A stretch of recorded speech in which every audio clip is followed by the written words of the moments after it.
Rusty Shackelford. Pleased to meet you. Though I suspect you already knew that name was an alias, given that you're the question. The faceless man. The conspiracy theorist. I've been following your work for years. The Cadmus files. The Thanagarian infiltration. The Luther Brainiac connection. You're the real deal. I'm just a humble exterminator from Arlen, Texas. Doing what I can with limited resources and unlimited suspicion. You're Dale Gribble, married to Nancy, father to Joseph, though the biological situation there is complicated. You've been on government watch lists since 1997, not because you're dangerous, but because you've accidentally stumbled onto 3 actual operations while investigating nonsense. The CIA finds you useful. You make real investigators look insane by association. I find you interesting for a different reason. Your instincts are correct more often than probability would suggest. I knew it! I knew the CIA was watching me. Wait, useful? They find me useful? I don't know if I should be flattered or terrified. Probably both. That's usually the correct response to anything involving the government. But you said my instincts are correct. Does that mean you've verified some of my theories?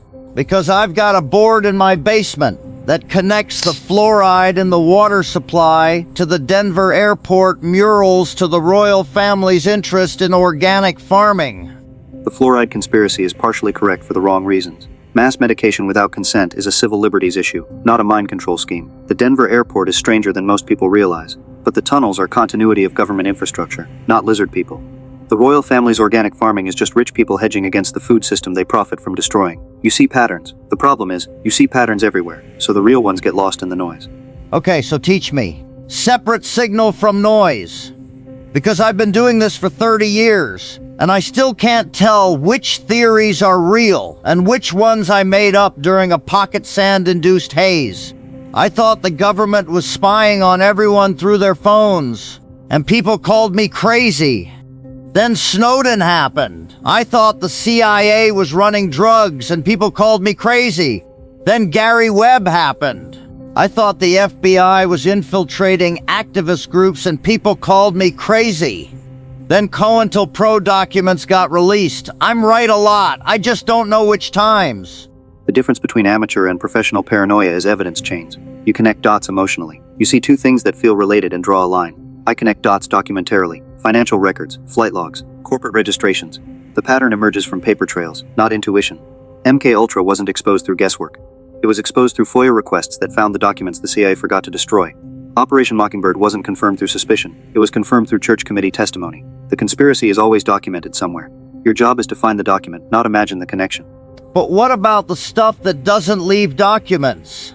The stuff that's too dangerous to write down? Like Epstein. Everyone knows Epstein didn't kill himself. The cameras malfunctioned. The guards fell asleep.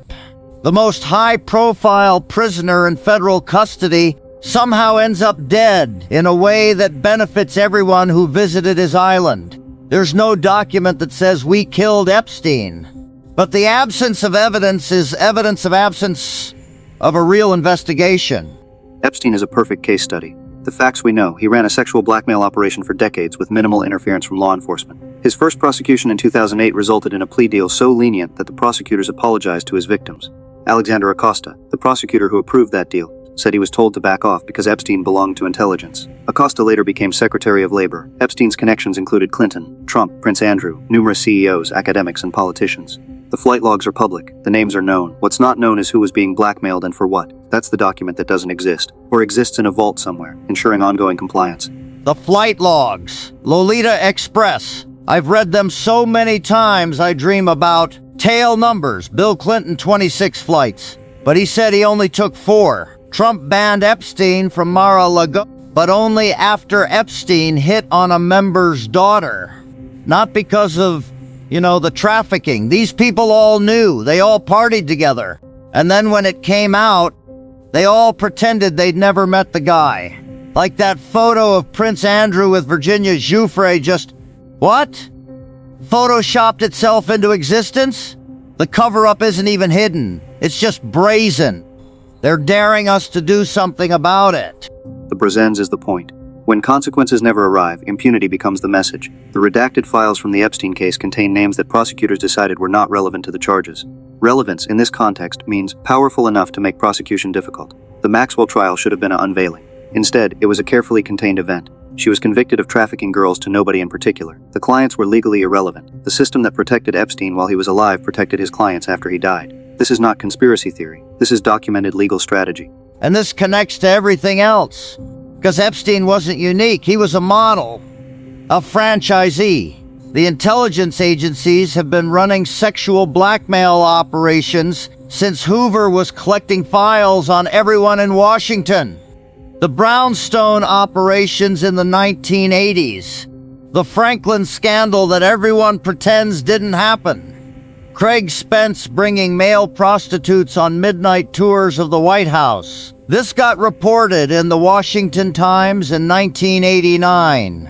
Not some fringe newsletter. The Washington Times. And then it just vanished. Witnesses died. Prosecutors backed off.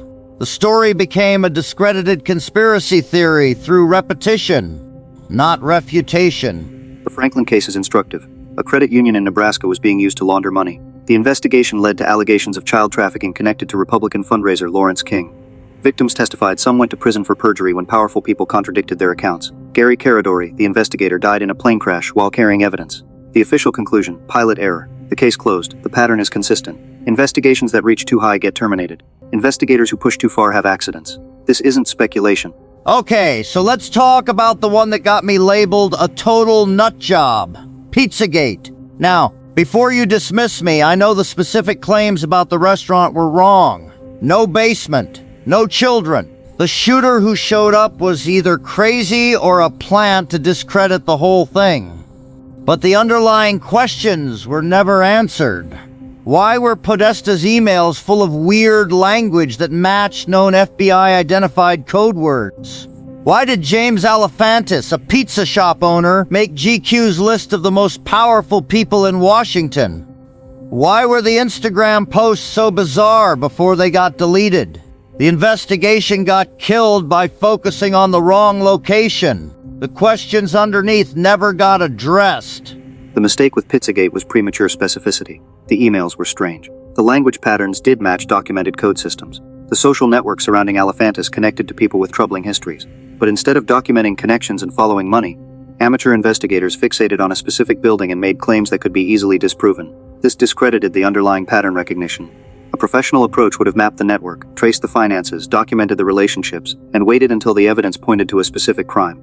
Instead, the conclusion came first. The evidence was forced to fit, and the whole thing became a punchline that now protects anyone accused of anything similar. So the crazies ruined it.